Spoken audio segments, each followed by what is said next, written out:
Алматыда барахолканың саудагерлері көшіп барған бір базар тұтастай жанып кете жаздады. Солтүстік айналма жолындағы арланнан өрт шығып, сауда орталығындағы жұрт әбігерге түсті.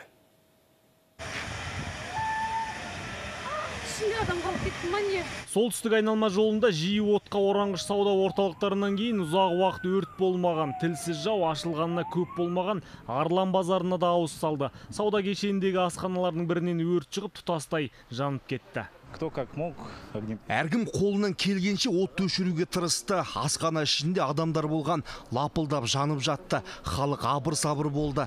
Газ жарылды деп естідім. Асхананың ішіндегі мынандай газ плитадан өрт шығып, өрт сөндірушілер дереу тез арада мынау 6 бірдей газ баллонды сыртқа шығарып үлгерген. Егерде бұл газ баллондар жарылғанда, базардың ішіндегі бірнеше контейнерге өрт тиюі мүмкін еді. Бұл асханадан сатушылар да, базар аралаушылар да тамақтанатын. Куәгерлердің сөзінше, дәмхана қожайындар өрттен кейін денсаулықтары нашарлап медициналық көмекке жүгінген. Ал асхананың аспазы өрттің қалай болғанын өзінше баяндады. Вот ішінде байқаусызда шланг жарып кетіп, содан шықты. Шланг жарып кетті. Адам шығыны ештеңе жоқ қой? Ондай ештеңе болған. Бұлай баллондарға от кеткенде қандай жағдай болатын еді? Базардың ішінен зиян келетін бе?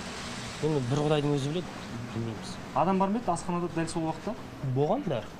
Шығып қашып кетті. Ресми ақпарат бойынша зардап шеккендер жоқ. Өрт сөндірушілер Қызыл Жалынның көршілес сауда нүктелеріне таралуына мүмкіндік бермепті. Жарас Ниязбек, Сергей Шуйский, Информбюро, Алматы.